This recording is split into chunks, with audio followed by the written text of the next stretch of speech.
Grade 6. This meeting is being live streamed. All right, I'm just waiting on the back end here. And there we go. So let me go over to here. Got it. Awesome. Well, thank you. And hello to everybody watching tonight. Welcome to the Command Post. We have been on a little bit of a hiatus since midsummer, so it's really, really, really great being back. And I can't think of two better people to be starting off the fall for us. Welcome my guests, Daryl and Kathleen Mills, two outstanding, I suppose a veteran family at this point, but with a tremendous amount of experience that they're going to share with us tonight. And mostly, and most excitingly, we're going to be talking about Kathleen's book, because Kathleen has, I hate to use the word bravely because it just sounds so insignificant for what it really is, but has really outlined the experiences of what military families go to, specific to her experience, but I see so many threads in what I see from other military families along the way. And really, Kathleen's story, along with Daryl, is the reason why Together We Stand exists, because we're here to highlight the experiences and honor the experience of military families. So thank you both tremendously for taking the time and joining us today. Absolutely. It's my pleasure. Thanks for having us. Yeah. It's great. It's wonderful. So I want to jump right in, and before we start, Kathleen, let's just talk about the title of your book, because I think it's significant on its own. So tell everybody what the title is of your book, and then we're actually going to talk about essentially your life journey as it's detailed through your book. Yes. Okay. So the book is called Chasing Freedom: My Story of Service, Sacrifice, and Redemption, and it's really just the story of what it's like to be a 35-year-in military spouse and what that looks like in real life. Why did you feel compelled to write about it? Really, it was just a cathartic thing for me. I really just felt like I needed to tell my story, whether it was just for myself or my family members or people that I was having trouble articulating my life to. So I thought, I'll write the story and see, because I'm a writer. I'm a poet and a writer. I wouldn't say by trade, but it's what I do. I do write poetry, and I do write. So it was a natural extension of what I do to sort of come to terms with what I was going through. And so let's start with who you are. So Kathleen, I'll let you kind of introduce yourself in terms of what your family looks like, what your experience has been like. Daryl, I'll let you do the same. And then I'd love to know how the two of you met, how long have you been together, and how did the military journey start for you? Okay, so go back 35 years. Yeah. Okay, well, sorry, there was a couple questions there. There was one about me and then one about how we met. Yeah, let's start with I guess who you are as individuals. So where did you grow up, Kathleen? How did you meet Daryl? Daryl, where did you grow up? What does your family look like? Because you do have a family. Right. Okay. All right. So I was born and raised in Calgary. Met Daryl at high school. Well, actually, it was just before high school. We met just before high school in grade 9. And then we just kept a friendship through high school.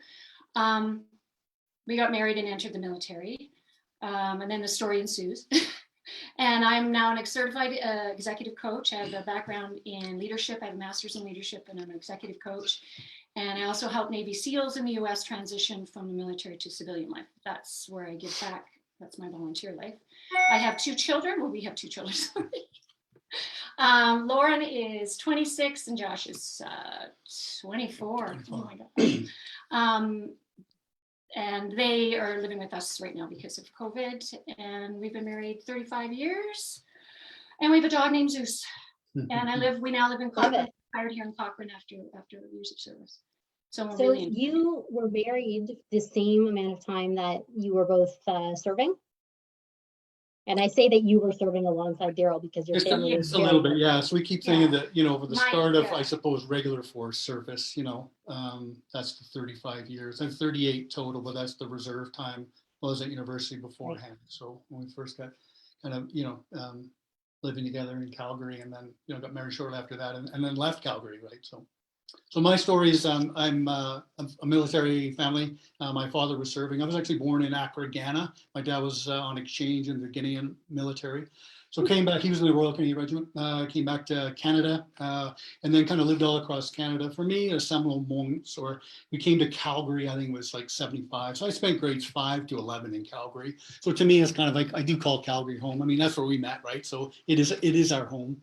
But then went into university, and then when we got married, it was 86. We left Calgary. We never came back.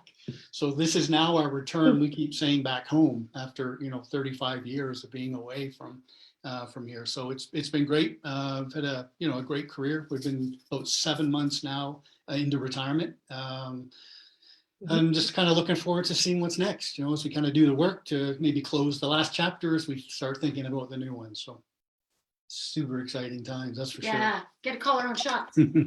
And a 7-month retirement in COVID. So that has to be, interesting in itself.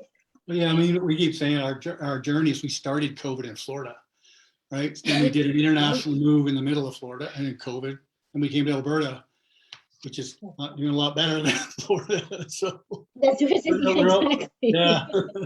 So it's okay. No, we've been good. It's an opportunity to come back together as a family. I mean, that 38-year service, lots falls through the cracks. So this has been wonderful for us and with the kids to kind of regroup and kind of all go forward next. So Yeah, COVID was good for us to reconnect for sure. Good. It's good that it was positive. Well, I want to go back to the it's so beginning. sad. I mean, so much tragedy out there, but so far we've done this work for us. Made it work. I'd like to go back to the beginning, if you don't mind, and kind of work through sort of your journey. So you were together when Daryl decided that it was time to join the military. So what did that conversation look like? And did you have any idea sort of what that meant for you and what that had, in terms of what was going to unfold, or was it even a conversation? Yeah, we did talk about it. We did talk about it. We thought it was a great idea. Like when we initially talked about it, Daryl his football career wrapped up and he was looking, to do other things. And this at the time was the right fit. I actually knew very little about the military. So I thought, yeah, sure, this will be cool. We can move around and, have some adventure. So I was okay with it. Like we thought it'd be really cool. We didn't know how long we were going to stay in or if it was going to be a total career, but that was the first step. We were young at the time and it sounded like a lot of fun. And then you enroll in 1986. And with your first posting, I want to make sure it's right. Your first posting was in Victoria. Yeah. So that had to be nice scenery there. So at least that came with some lovely territory. But, you talk about being thrust into the military, and someone actually said to you, when you marry Daryl, you marry the military. So what did those first couple of years look like? And was there a dramatic adjustment or a dramatic change in what you had thought was going to ensue? Yeah, I really had no idea what I was getting into, and like most people don't until they're doing the thing they're getting into. So I really didn't. I don't know, it was because it was just 21 or a little bit naive, but I really didn't think I needed to check this out. I thought, okay, it's a good job. I'll just support. I really didn't know that it was going to require a huge commitment on my part. Like I thought that's his job and I'll do what I want to do and we'll come together when we come together. But that's really hard to do in the military when you're moving every year or 2 years. Can I jump in here? Yeah. So I think one of the things that, the difference, so this was 1986 when we joined. So, the Cold War was the operation, right? Peacekeeping was the operation. My dad served 40 years. He never went to combat. So I think combat's new. So this is what I think is, the part of the reason for the book is to talk about that portion too. So I think getting in, we got to my parents served, so we kind of had an idea what it looked like. Didn't look like it turned out in many ways, but and I don't mean that's all bad, right? There's been some tremendous opportunities in a life that we've had because of the military. So but it was different going in, and it changed at 9/11, right? Like like all of us will say that changed. Well, our military changed too. And I want to actually get to that in terms of what that means. Kathleen, when you said you didn't realize how much of a commitment this was going to be. For those watching, what does that mean? What kind of commitment were you making? I was making a lifelong commitment to serve my country. Yeah. I was just not wearing the uniform to do it. Right. Um, and what did that mean? And what did that mean on a granular level? Other, you were moving, and was it more the sacrifice? Was it more the emotional commitment that, when you, and obviously it's both after this long journey, but at the beginning here, when you're like, I didn't realize there was going to be so much of a commitment. What did those first couple of years demand from you, where you were kind of starting to think like, oh, this is kind of different than what I expected? Well, I thought, well, that's okay. I was willing to make it work. I was under the impression that I would be fairly supported. I don't know where I got that from. Maybe I just made it up in my head. But I thought, well, as a group, we'll be together. We'll have support. We'll support each other. I mean, but I never thought in my wildest dreams my husband would go to combat. Mm-hmm. We're Canadian, like the war. I thought with the Cold War, everything was just going to sort of stay that way. Right. Right. Through your career, that's the expectation for me anyway. So that was a big change. But it's just the level to support your husband, and it's still true because I talk to people. You have to be committed to their career path and participating in that system if you want to move forward in career.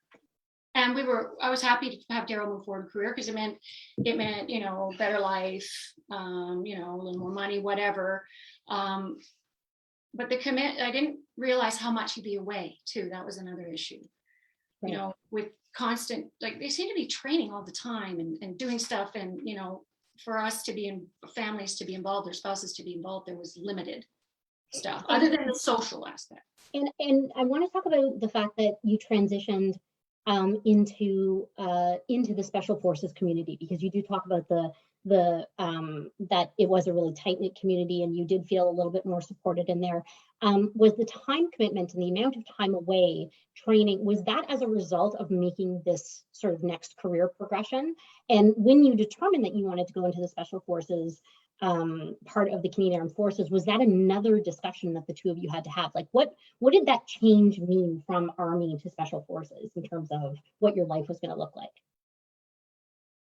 The posting. Yeah. I didn't go through the assaulter program, so my time in the special operations has kind of been as a supporter, has been kind of in staff jobs throughout, right? So I did 7 tours in that way. So I mean, maybe it was a little different kind of going in from the beginning and a career that way, but at the end of the day, like it's a different place to work, and I'm not trying to downplay it. I'm not trying to underscore it, but in some ways it's just another opportunity that you're going for, right? The biggest change would have been with the Special Forces is you're on your own in terms of your community, whereas we were used to living, although it's not so much now, on a base with Army guys, living, being, right. I mean, yeah, we stayed on bases, I think, almost up until that point, maybe. Yeah, I can't remember now. So there was that. It's a different feeling for what was for me. I can't speak for anyone else. That it was I just felt like if you needed something, there was support, but really you just sort of lived in your own community and did your own thing. I didn't feel the camaraderie I felt when I was in a battalion setting. Really? Okay. Although they're very good to look after each other, I will say that. And why do you think that shift is? Is it that it's a smaller community? Yeah, they're a closer unit. They're dealing in real time, real war, real all the time. Right. So yeah, it's a different operation, and they're coming and going 3 months at a time, 6 months at a time, back and forth, in and out. So when we entered the second time we went in Special Forces, we just saw that the camaraderie and the commitment to each other and family it just seemed a little more prevalent there. It was an easier community for me to work in. Right. I could just be participant in whatever. And then I apologize because we only have 45 minutes here, but like I said, I could speak to you for 3 hours about this. So, I do feel like we're kind of progressing through your story, but there's other areas that I want to really hear from you on a deeper level. So 9/11 hits, and I want to talk about what that means that day, because you talk in your book about, you know, that being a life-changing moment for you, and you knew it was going to change even before you knew it was going to change. So talk us through what that means. And Well, what that it was an interesting experience for me because I remember the day it happened, well, as most people would, vividly. But I just knew it. I knew something was our neighbors were, I was under the impression we were being attacked. Our neighbors were, you know, being attacked, and there was something that was going to change. Our situation was going to change. I felt it. It was visceral almost. And you were afraid. I was scared they were going to come here. You know, let's get our guys on the ground. Let's sort this now. Because it was terrifying. I don't know if other people felt that way, but I knew in an instant my life was going to change. And Daryl, I want to come over to you for a second here, because I'm curious to know sort of in that moment what that was like while you were serving for you, and then ultimately what your thoughts were in terms of how this was going to change your career path and how this was going to change the dynamic of your family moving forward.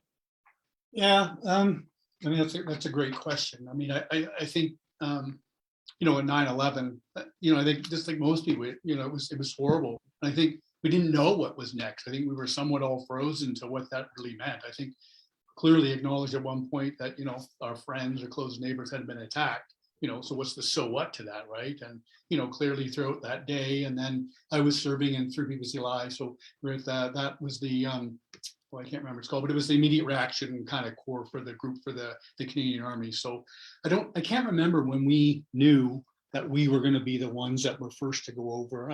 That timeline's not very clear, but, you know, it didn't take long before, you know, all kinds of resources were thrown at us to be ready to kind of go off and deploy. And I must admit, at that point, I had no idea, zero idea, right? Like about how that would change our career and what that would be like, and would I come home, even like all that stuff. You're not thinking about it. I mean, kind of being honest, there's almost a point of, not wrong, but excitement, right? So I've been training for 25 years, right? And all of a sudden now you get to kind of go do what you've been training. And you know, so I think there's a sense of that, like, okay, I can put this to test. Now I can really test myself and what I've learned and what I can do and how I can lead. But I don't think I thought of a bigger picture than that. You know, I didn't at that point.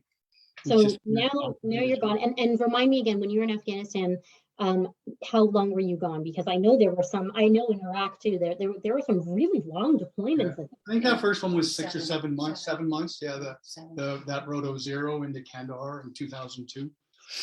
So just after Christmas, and then came out, I think, in June or July.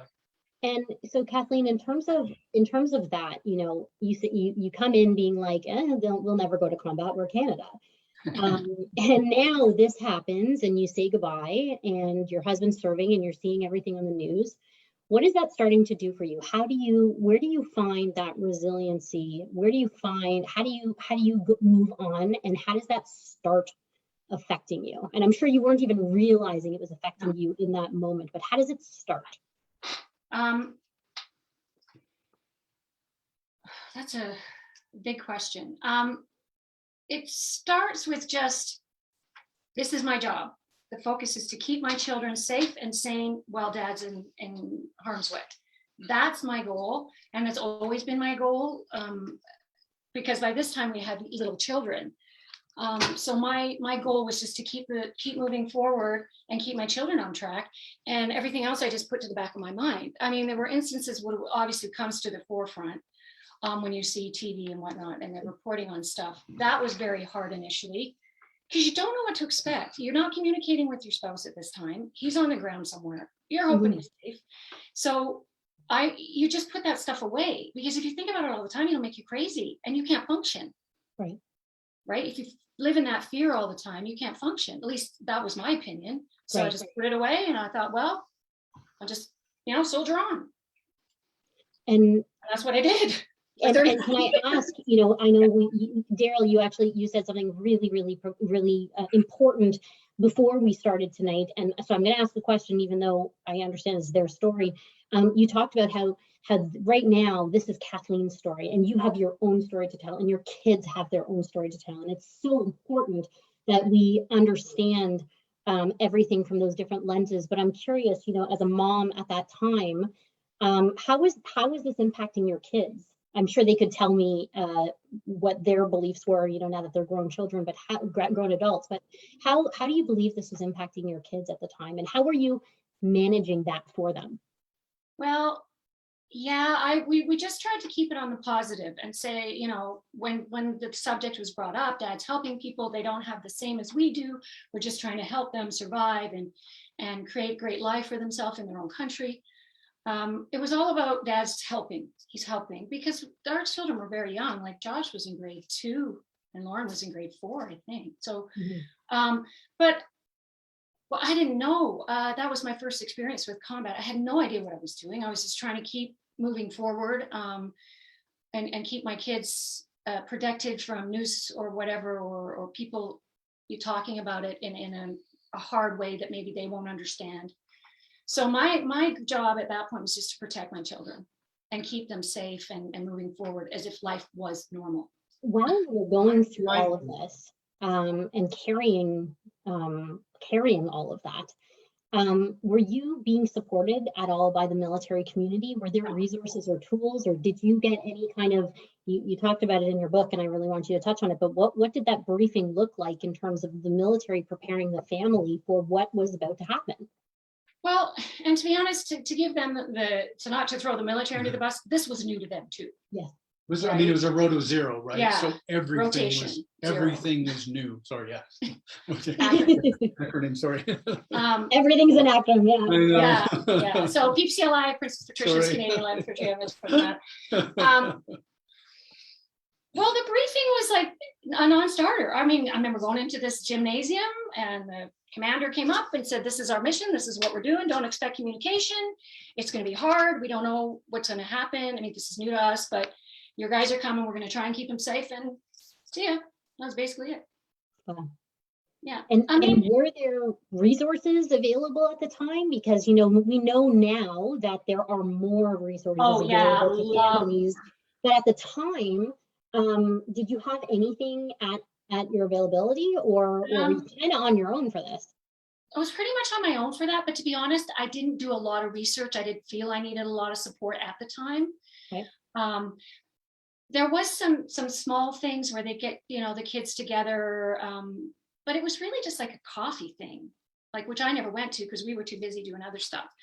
They didn't have the protocols in place. They didn't know what was happening really. I mean, this was still so new.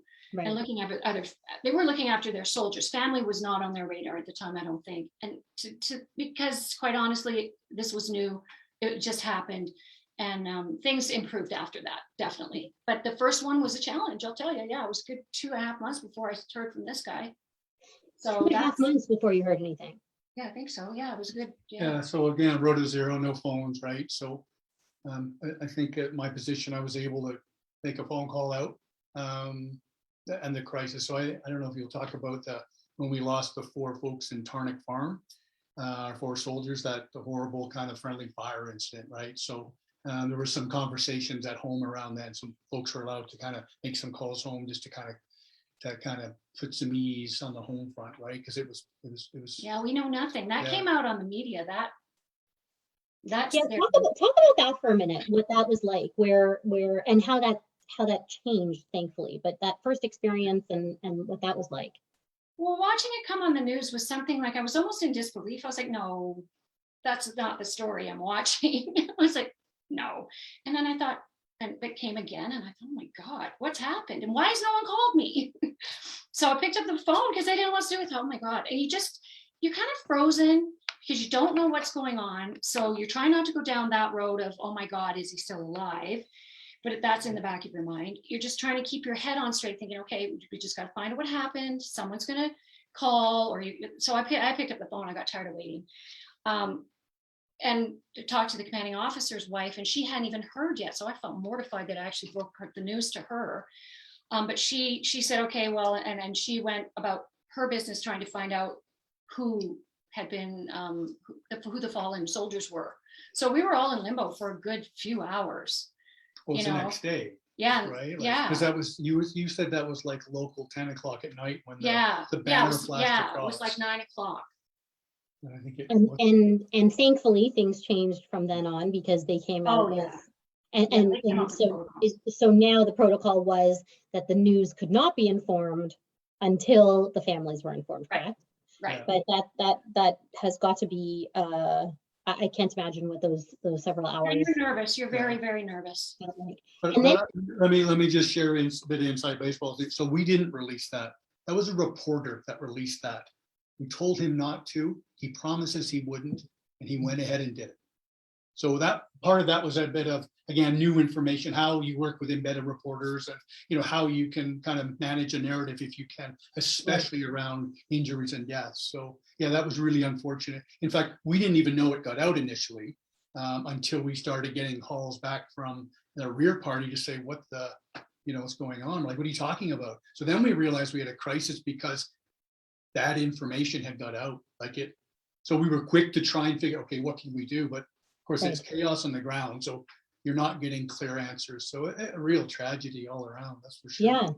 And so I want to leave Afghanistan for a minute because I want to talk about Iraq, because you write so much about Daryl's time in Iraq and how that affected you, and this is where the longer deployments were, right? 13, 14, 16 Yeah, I was not months. prepared for that. Yeah, and my understanding, and again, correct me if I'm wrong, because I have a bajillion notes here, but this is where you really started, in addition to Afghanistan, but where you really started seeing loss of life as well, in terms of loss of life in Iraq. right, Yeah. right, and Yeah. and talk about you speak so eloquently about what it's like to feel the fact that there's loss of life around you, but it's not your family, so you kind of don't feel like you have that right to grieve, but talk about how that affects you when these are your friends and family around you, but you also feel like you feel relieved, but you feel guilty, but you feel sad. Tell me how that starts to affect you and what that was like. Well, for me, it was just hard to process any of it. It just seemed so outside of anything that I had been familiar with. I mean, by the time we got to Iraq, though, I mean, that situation, I was good to go in terms of how I knew how to work the military, so to speak, by that time. But yeah, that was a pain that I would just put aside when I went to help people who had lost their world, had just ended, so to speak. It was a challenge, boy. Getting up there like month after month, looking at people who had lost their world and were so proud and so humbled and gracious in their acceptance of the loss of their son or their daughter or their husband. I was honored to be in that circle every month because I felt like this was a gift from these young men. I had to honor it by the very least thanking them and their families for providing the freedom that I enjoyed every day. But it just it started to wear on me. Like I would go and I would try to comfort, and then I felt bad because that could have been me. And, it's that whole back and forth. What if it does happen to me? Then what happens? How am I going to function? How do I help these people move forward? Because, we're all in the same boat. We want to help each other. It was just, I guess it was a dichotomy of being so honored to be there in the presence of those people that paid that sacrifice and were willing to do that. I was so humbled and honored by that's what got me through those dedication ceremonies. Is I was just in awe of these families and these men, because they were just amazing people. The families were so resilient. I mean, they were mourning, but you could feel their honor and their love for their soldier. It was unbelievably beautiful experience for me, even though it was very hard. And so, Kathleen, now you're experiencing all of this. You're battling through these hardships. You're remaining strong. And Daryl has been deployed for 13 months, 16 months, and an entire lifetime of child, has gone by. And now Daryl comes home, and you've been dealing with all of this. First of all, are you able to talk about this between the two of you when he's away, or is this something you wear on your own? No, we didn't really talk. Well, I mean, you have, but you got to keep the conversations fairly copacetic, or easy, because it just gets really hard, quite frankly. I mean, you get to the point, you know what to share. You probably know what you shouldn't share. Like, you just try your best, I guess, right? And, Yeah. and talk about, Do no harm. How about that? right. Do no harm. Talk about Daryl coming home. And I want to hear this from both of you, to be honest, in terms of your perspectives, what that homecoming would look like. Because I think there's a bit of a myth in a sense where people are like, oh my God, you're coming home, it's going to be magical and amazing. But the reality is it sounds like there's a lot more work to that, and there's a lot more depth to that. So explain to those watching tonight, when there is a homecoming, especially when you are in active combat and you're home watching out active combat and home supporting the families, what that coming together looks like. And I'd like to ask you both from each of your perspectives, if you don't mind. Yeah. It's a great thing. I was so happy they were home and Daryl was home and he was safe. I was so, so happy. But there's that also, there were people there that came to see the people that were closest to their lost soldier. So they came to greet us as well. So that there's that joy. Oh my God, yes, we're home. We've gotten through this. But there's that other side too, where some people didn't come home, and that was a challenge. But it was a relief, but it's just weird. Like, we've been apart for so long. And in Savannah, we were in a different country and things are different and the military is different. So it was just weird. Like, you try to talk to each other, but it's just weird. Like, it takes a while to get back to where you were. Do you find yourself closing off at all? Is that the wording that I would use? I would, yeah. Occasionally, yeah. I started to do that when the deployments just kept going. I just thought there's no point in enjoying the help I'm getting because it's going. I might as well just keep going. Right. Yeah, that's hard too. And Daryl, what's that like coming back? Everything that you've gone through, coming back to a family dynamic that's changed, coming back to a spouse that has been through a tremendous amount, but maybe hasn't shared that with you because she's been keeping it together, for the family at home. What is that like for you, kind of being away and coming back in? What are your expectations and sort of what does reality, how does that work? Well, I mean, at this point, so this, I think you're talking about my first tour in Iraq was 13 months, came home for 11, went back for 16 as part of the surge. So I think tour we're talking about now, so I'll talk about it anymore. So it gets easier over time, yeah. Right? So when I first got away, I remember, I think our first deployment was in Cyprus back in 1989, right? And I remember you didn't know what to do. You just came home and you didn't comprehend change. You didn't comprehend, 6-month growth with each of us, right? So I think now, like, certainly, even 4 or 5 tours ago, you knew what you were coming back to. Like, so we would get briefings in the theater about preparing to come back. So, like what to expect, and Kathleen would get the same, and families will get the same on the back end to try and give you a sense of what it's like. Doesn't work. Like, reality's different, right? Like, look, you're two people. Like, I mean, in our case, my view was I came home to, Kathleen, Lauren, and Josh, like the 3 Musketeers. Like, they had established a routine. They were good at everything.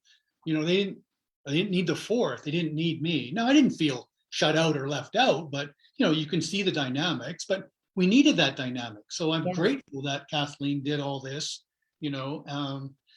Coming back, it's a matter of, where do I fit in, right? So it is a bit of a, we had those conversations, and, maybe I should have done more. Well, I think one of the things that kind of caught us up is just this train of constant deployments is I think we got to the point where we didn't fall out of deployment mode, right? Mm-hmm. So Kathleen continued to drive everything at home, and I was just working and working and working. So there's that separation sliver, right? And we thought we were doing it for the good of our family and relationship and what we needed to do to stay strong and stay engaged in the game. So I don't think we knew we were damaging, causing more problems down there. Like, we were just clearly putting off that inevitable kind of, you're going to have to deal with this, right? Yeah, and the physicalness of it all. You haven't seen this person for such a long time, and you're used to doing things on your own and being on your own. You get used to it and you get pretty good at it. So someone else starts coming in to sort of take over, and Daryl was very good at it, though. He was very good at integrating slowly, because I'm a go, get it done kind of girl. So yeah, he would just play second fiddle for a while and slowly integrate back into our system. I want to pause for a second because I want to highlight for a second. You have had the opportunity to be posted not only across the country but out of the country. In terms of military family, in terms of you as for support for your kids, support for yourself, what, talk about that dichotomy between being in the United States versus being in Canada, and what they do well in terms of what maybe we could do better. Well, they have a system for the family that we're included. Like, hey, we were considered just part of even though he's Canadian, we're still considered part of their military. So we had access to all their services that they offer. Now I know their system probably isn't perfect either, but they made me feel valued because I had access to everything he had access to. Right. What does that mean for those watching? What does that mean? You had access to what? Everything. Medical, mental health, physical health, shopping malls. Yeah, everything you needed, gas. doctors, shopping, all of the things, the gym, everything you need is right there on the base. So you have access to all of that, which is nice. The support is different. They support their families differently there. We're part of the team. We're there when they get promoted. Well, American spouses help in the promotion of their spouse by being at the promotion ceremony and putting on the flash or changing the rank. So they were really included. And I mean, the commanding officers wanted to hear what the spouses had to say so that they can make our lives a little bit better so their soldiers could focus on the job at hand. So, I mean, just including us, actually taking our recommendations and using them in terms of when we needed more support or we needed more help. But the civilian community is also very on board during the time when people were in Iraq, where soldiers were fighting Iraq. Huge support from the civilian population. They couldn't do enough for you, if I'm being honest. Yeah. If they knew your husband was in combat, it was just, I just felt supported. People knew that there was a war on and that their soldiers were fighting it, and they were their soldiers. In Canada, Daryl was gone 3 months in Afghanistan before my neighbors even noticed he was gone. Right. And he was fighting a war in Afghanistan, and I didn't even look up. So it's just different. So I imagine it would be quite difficult coming from a posting in the States to coming back to Canada and having that kind of rude awakening of less access to services. Yeah, well, they were supported and respected for what their father did, which was very humbling to our children. They were allowed they had certain liberties at school if they needed them. Phone. Well, the picture of dad on the desk for Josh they could do whatever they needed to do to feel a little more comfortable. And they felt supported. They'd go to school and there'd be a sign on the board, pray for our soldiers, support the troops. Right. It always seemed to be on and off that they were acknowledging our participation in this. So we were proud. We felt like we were doing a good thing, and very well looked after by the American military. If I can just add a couple things on that too. Sure. So first of all, that in the U.S. that actually is a mandate, federal mandate that the Department of Defense looks after families. So they're given money for that, right? So I get that there's a big difference, right? So obviously they're funded and that's why there's full access for families, right? But it's so cool when you think about how often we move, the continuity of care, and finding new everything every time you move, right? It kind of would be nice to maybe have that family component transfer to the next base and go in and have your medical file there, or your glasses prescription gets sent across to the new kind of LensCrafter, right? Yeah, because I'll just add here too, because the frustration of not having that kind of support added to injury for me. For sure, it's just a constant battle to get. Yeah. So I mean, and if I can just say on that, that's a super important point. So part of our, I suppose, a little bit of frustration is that we saw something else, right? Yeah. So we did get the opportunity to be in a place. You knew what you had and you knew what you didn't. Right. Yeah. So wanting to come back and then needing that help finally, because we never needed it. We weren't looking in those places before. So now when we started looking in them, that's when we realized we couldn't find them. Yeah. We didn't have a So, lot. yeah. A whole other conversation I'll have with the two of you at some point. But I want to continue. We're getting close to the end of the hour, and there's a couple other areas that I really want to get to because I think they're so critical. Ultimately, ending up with in terms of how this completely affected you, Kathleen.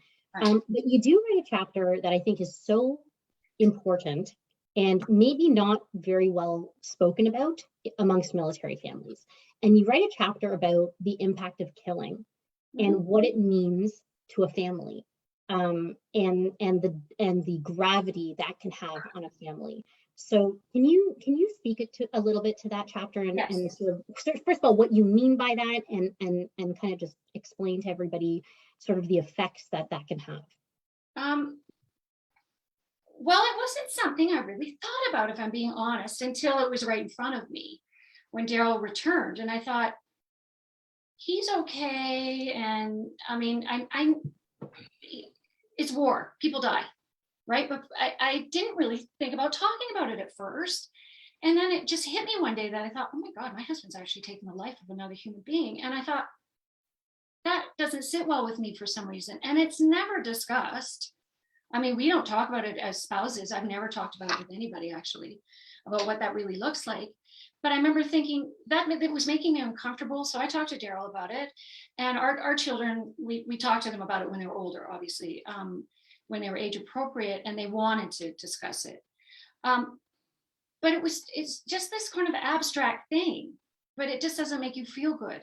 And I shouldn't say that. I don't mean that people's lives are abstract. I just couldn't really get my head around it. Until like I really started to think about it and process that information, what that would feel like, because I'm a very compassionate person. You know, that would be the last thing I'd want to do to someone else. But at the same time, I'm like, well, thank God you did it, or you wouldn't be here. Right. So it's just yeah, that's the dichotomy. Is you're grateful, but oh my God, is that the right thing to do? Do you know what I mean? Yeah. As a fellow human being. Obviously, to protect yourself, it absolutely is. I mean, and that's the way I made my peace with it. So I want to kind of get to this sort of final chapter, if you will, in this discussion, where you do this tremendous job in your book of kind of sharing your journey, but then also sort of indicating where the cracks were starting to happen. Mm-hmm. And maybe you couldn't see it at the time, but when you look back on it now, you understood sort of what was happening along the way.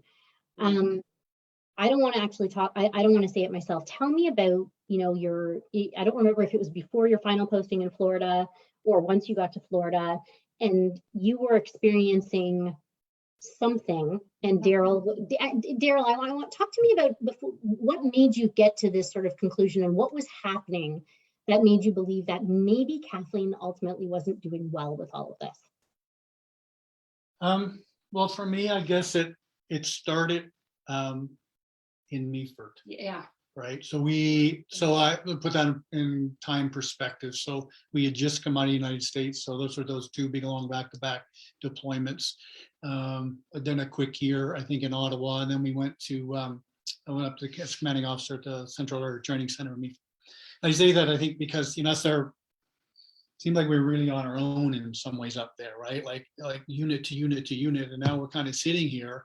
And this is when stuff started to come up. I think the things I noticed first was the anger, like the anger just rocketed up super quick and stayed, right? And I'm just like, ooh. And I think you even, I know we're talking about her, but yeah. Kathleen did the same to me, right? That's when it was starting with me too. And even the kids were going through challenges. So I think that's when we actually started to see some of the fissures and go, okay, like this is not right. Like something's going on here. We need help. So yeah, I was just impatient all the time. I couldn't understand why people didn't understand the military.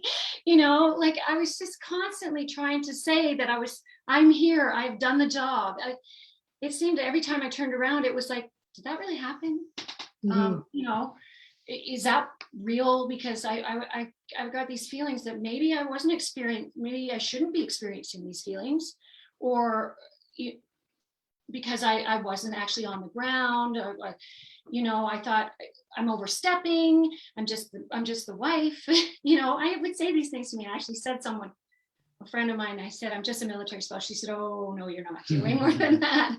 But it was just this heavy feeling that I just couldn't seem to shake, and everything was making me feel uncomfortable. And I didn't know why, because I thought, I'm a rocket star. Like, I'm not a rocket star. I'm a rock star. Like I was doing everything to the best of my ability. I was on fire, but it was just, I wasn't really communicating well with people. I was snippy. I can understand why they didn't understand me. Like, how could you not understand this? Like, it's so obvious, about the ways I was feeling about combat, about killing, about being left alone, about, not having a support system, and the military being ignored by the military completely. Because I came out of an environment in the United States where the commanding officer looked me point blank and said, I love you. You were doing a hell of a job. Keep it up. We're going to get your husband home at 6 o'clock for dinner. And that's exactly what he did, to keep us together as a family. So when someone values you like that, I was like, yeah, on board. I was like, yeah, we can do this. We can do combat till the cows come home, because, we're training, we've experienced it now, we're good to go. But I just didn't understand that I was not processing anything. I didn't process my grief. Didn't process my resentment. The fact that I'm in another country fighting someone else's conflict was another issue. It was back and forth all the time in my head about, should we have been there? Should I have been there? Should I have been committed to this? It just started to really bubble over, and I needed help dealing with it. And then Daryl brought up this idea, which I think has become a bit controversial, but I find so important to talk about, that it may be that you had your very own operational stress injury by way of being a military spouse and going through the trauma that you have gone through over the past 35 years. What was it like when you came to that conclusion? Was that sort of like an aha moment? Yes. Was it yeah. Yes, very much. And then when I finally found someone that believed me about how I was feeling, it was such a relief. I thought, oh my God, I'm not crazy. I'm just dealing with a lot of buried stuff and trauma that I hadn't even bothered to look at, because I honestly thought I was fine, because I was this hard charger, kept going. I didn't realize that not dealing with the bad stuff, you don't deal with the good stuff either. So you don't feel the good feelings coming to you because you can't process it. So, yeah, when I said to the therapist that I saw, I said, my husband thinks I have an operational stress injury. What do you think? She said, absolutely. That's exactly what I'm thinking. And I thought, okay, because when I mentioned this before, first of all, I wasn't supposed to talk about operational stress injury because I'm a spouse and I'm not on the ground. You can't call it a combat injury because you're not on the ground. So I would have people telling me all the time, you can't have that. It's not possible. And I'm like, or that you're disrespecting those that have it. Is what I was told by my counselors, right? When I brought it up, right? He kind of chastised me and said, hey, that's not right. Don't say that.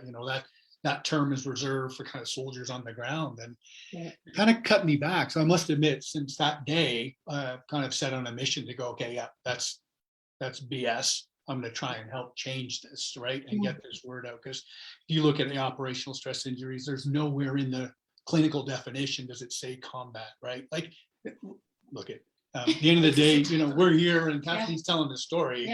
If I wasn't in combat and she was a military spouse, she wouldn't be telling this story. Right. So let's get beyond the things and just figure out how we can help people. I think, and if I can, I don't want to take your time here, but a lot of this is about getting the recognition, right, for the spouse that's injured by his or herself, not because they've got secondary trauma, because the soldier has come home and passed that on. So well, no, it was unique because I tried researching it, finding out what somebody else must feel this way. I can't be the only person that's taken all this on. And I was having a really hard time finding anything on it. And I thought, well, I'm just going to tell my story and see if it resonates with somebody else, because I think it's something we'll need to address. I can't imagine by kind of making this own self-discovery and by having the ability to speak about it and kind of say like, no, this is a real thing. This needs to be acknowledged. And I'm very much a part of this. I think you're going to change the narrative for other military spouses who have gone through similar things but didn't have a name for it. Yeah, and that's the basic purpose of the book, is that the family can experience injury or isolation or whatever above and beyond what your soldier has been through, because we're dealing with the same thing. Right. Like we have to put those boys to rest that come home. We have to memorialize them. We have to take care of their families, or we should if we're not. So that's our job, right? We're still seeing the trauma and the craziness of war, just without the bullets flying by.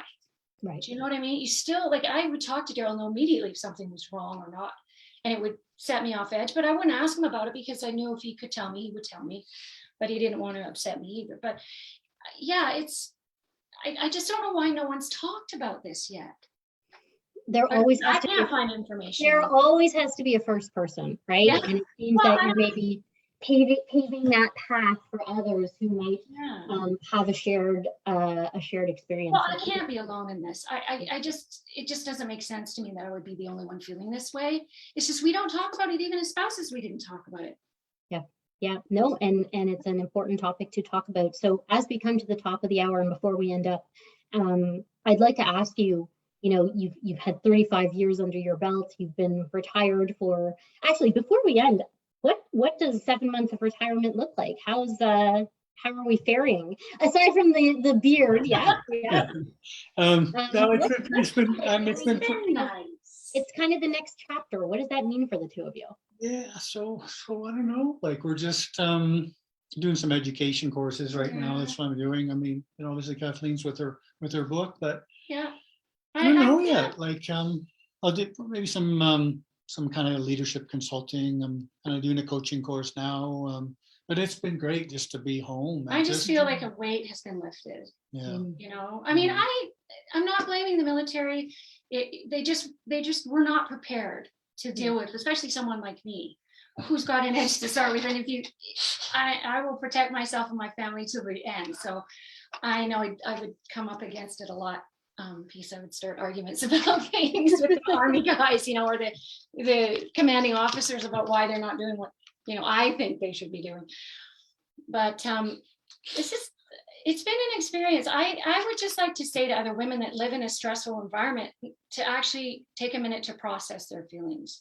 Mm-hmm. And I've been fortunate enough to deal with some Navy SEALs who know how to do that, and I was very impressed. I didn't know they were. Well, the people that I should just say one person I talked to, explained that he would deal with the death immediately because he knew if he didn't, it would catch up to him. And I'm like, how did you know that? I didn't even know that I wasn't dealing with it. And he said, well, it just experience of how he was dealing with it later on, because not his first, wasn't the first casualty he dealt with when we were talking about his story. But so, yeah. So tell me, again, kind of in very much in line with where you were just going in terms of sort of advice that you might leave for others. You have 35 years under your belt. We have a whole new generation of military families that are just starting off on their journey. Who knows what's to unfold for them? Hopefully it's not active combat. But what's the advice that you might give to families just starting off on this journey in terms of? Sorry. No, please go ahead. Really research what you're going to do. Research the area of the military that you're going to be in, or your significant other is in, and make sure you're prepared and start building your resilience now, because you're going to need it in terms of guys being gone, coming and going, dealing with family on your own, all of those things, and find your support. Look for people like you that I had no idea your organization existed. And I was like, yay, and I kind of like the idea that you're civilian, because civilian have a different outlook sometimes. So it's nice. But yeah, I would just say, really think about what you're doing. If you're recruiting, if you're being recruited in the military, make sure your parents are on board if you can, if you have that kind of support, or your family members. And if you're a spouse, find a group, if you can, of people that you can get together with and trust once in a while, just to unload. Because I never did any of that. I thought other spouses were dealing with so much on their own. They didn't need my stuff. But I think we need to get together as a collective and look after each other better, even if the military is not going to chime in on this. We need to do it ourselves and work with people like you. No, that's really, that's what building that community is what I'm hearing, and building that support system. So I don't know how to thank the two of you for the time that you gave all of us and our viewers today. It's humbling being around individuals that have served this country for so long. And, you know, Daryl, I thank you for your service, but Kathleen, more importantly, I thank you and your family for your service, because I think that so often the work that you put into the safety and security of our country and the sacrifices that you make on behalf of all of our Canadian families so that we don't have to do it very much goes overlooked. So I thank you both.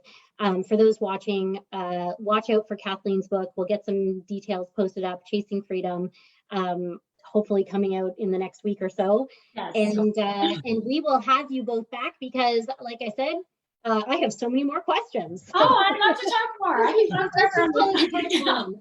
Part one. I get a group of it. So thank you both I love so much for joining us tonight. Hopefully you had an enjoyable time and we didn't carry off too much. And thank you, Stephanie, and thank you again for everything you're doing for our families. The support is incredible. I really appreciate what you're doing. It's a privilege for us to do it. So thank you, and we'll Thanks for talking about my book. Yeah, absolutely. Bye, guys. Bye.